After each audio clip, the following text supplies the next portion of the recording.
All right, now let's talk about the uncertainties in model parameters. So how far the estimated regression coefficients are from the true model parameters, from the true slope and the true intercept of the population. So the idea is the same, right? So this is the population, and this, if we fit this model to the population points, we will get the true parameters of this population. However, instead of this, we take a sample of size n, and then we feed our points to the sample, and we get these coefficients based on the sample points, not on the population points. And the idea is we need to find out how far these values, these regression coefficients, are from the population parameters. So in the previous cluster up, you remember that the population parameter is fixed. So this is, for example, this is beta 1, but the sample statistics b1 it is varying randomly around the true population beta. So if we can estimate how far these b values can go from beta, and then if we have just a single b value, right, the coefficient, we can make an interval which we call a confidence interval, and so with a certain confidence the true population parameter will be inside. This is what we already did for average, for standard deviation, for variance, and so on, for correlation as well. And we just use the same idea of the confidence intervals. So let's learn how to do it. Well, first of all, the good thing is that both B0 and B1 are very well, the variation of these values is very well approximated by normal distribution. So we can use normality for these coefficients, right? And then we remember that if sample size is small, if we don't know the real sigma of these coefficients, then we should use student's t-distribution, because it's a kind of approximation of normal distribution in case if sample size is small and in case if population variance is not known. So we will use a very similar procedure to average, to calculation of confidence intervals for the average values. So let me remind you that this is what we did in the average. In theory, sample average randomly distributed around the population average, and this is the standard error of this distribution, standard deviation of the average values, right? But we don't know the population variance. We use the standard error we calculate for a sample, and that's what we call approximation with a t-distribution, right? So in this case, we use t instead of z, right? And then how we do that? We simply say, okay, if m is known, if t is known, if s is known, then we can compute mu as just m plus minus this error margin. So this is error margin. This is how far m can go from mu, and that gives us the confidence intervals. We can also make a test. In this case, we simply measure m minus mu, where mu is our null hypothesis, right? So we measure this distance.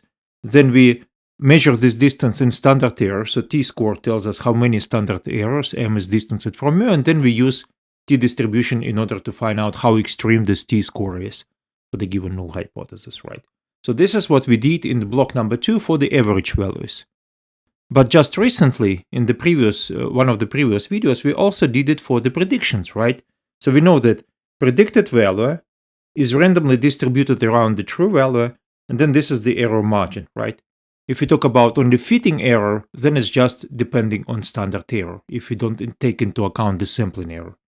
Again, we cannot use normality here because we don't know the true population variance. We use approximation with t-distribution.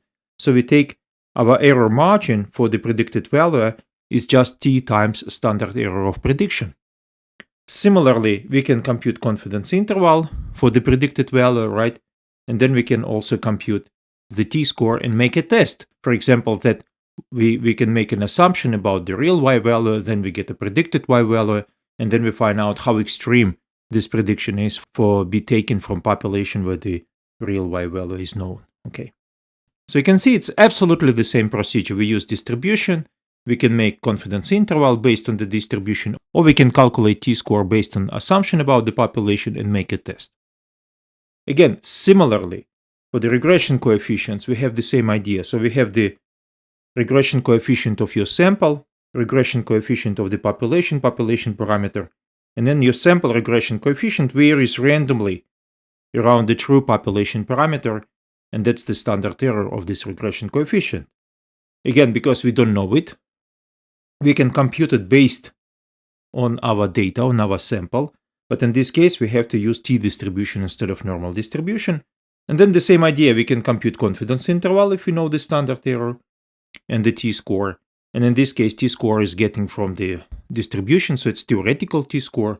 Or we can compute empirical t-score for a given null hypothesis. For example, we can say in reality beta1 is equal to 0, right? That will be our null hypothesis. And then we can see how far b1 is from this null hypothesis in standard scores, and then we can compute the p-value and so on and so forth. Similarly, we can do the same for the intercept. So you can see all the same procedure over and over again, based on normality, based on t-distribution, and so on. So let's learn how to do it.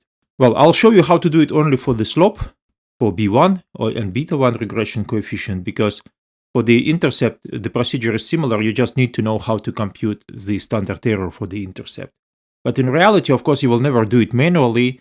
You will just, any software will do it for you. But for understanding how it works, we will go through this procedure.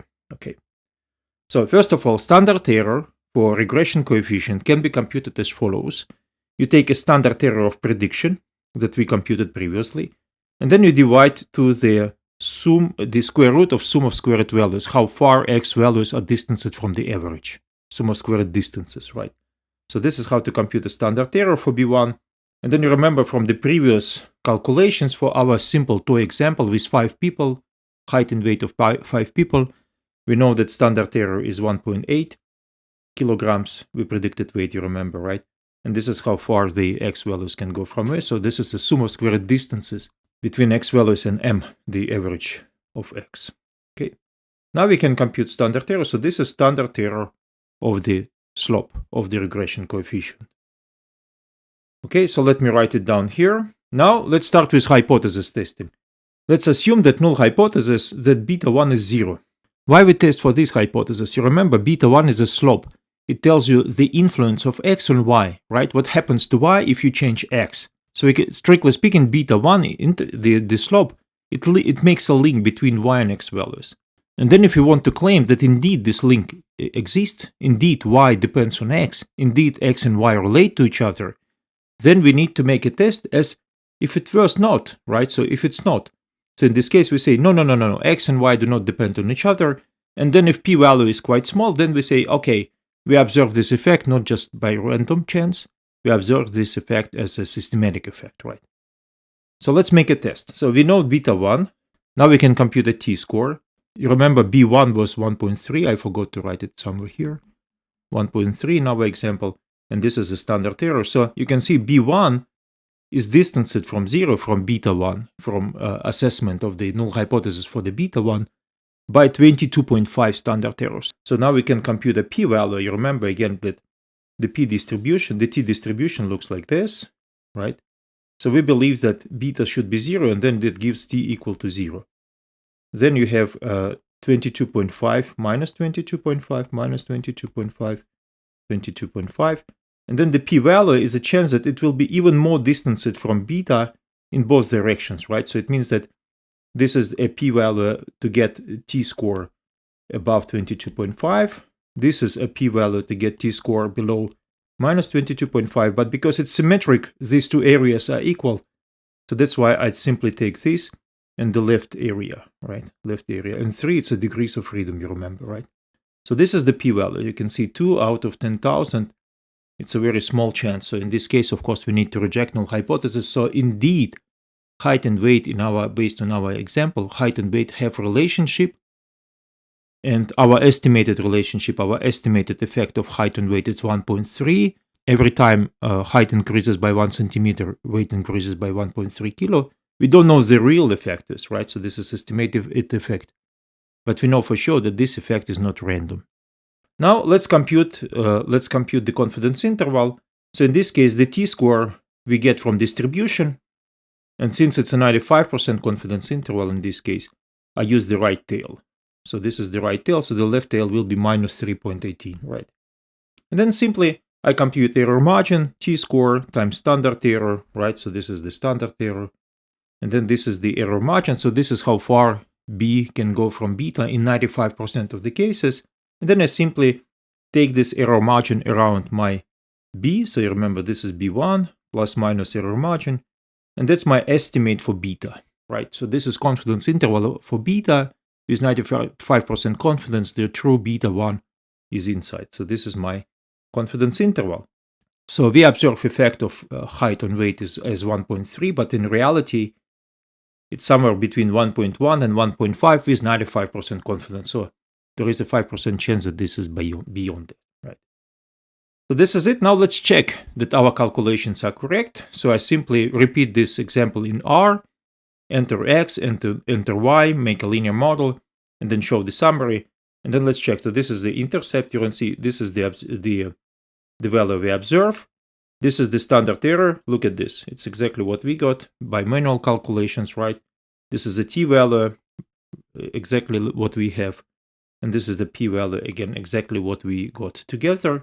And then I can also show the confidence interval. In this case, I just write conf int m, where m is my model object, right? And this is what it shows me.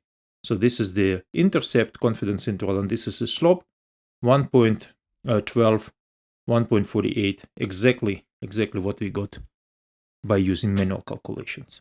Though this is how to make an inference about regression coefficients, and remember, especially slope is important because slope tells you effect of x on y, and therefore it's important to estimate this effect correctly, to make sure that this effect is not random, and to estimate how big this effect can be if your sample size is very large, right? Very similar to the population size. So that's what confidence interval tells you. So this is almost it about simple linear regression or univariate linear regression. Now you can see that it's a quite powerful tool, although it's very simple. It estimates relationship between two variables, x and y, but in the next video, in the next learning sequence, we will learn how to do it for multiple predictors when you have many x variables. But even if for univariate case, when you have only two variables, one predictor, that's why it's called univariate, it's quite efficient. In the next video, I will talk about how to do this in R. Actually, you have seen already how to do it, but I will just show you another example. I will just use this income and age relationship and show you how to do all calculations, how to fit the model and so on and so forth, how to make all plots.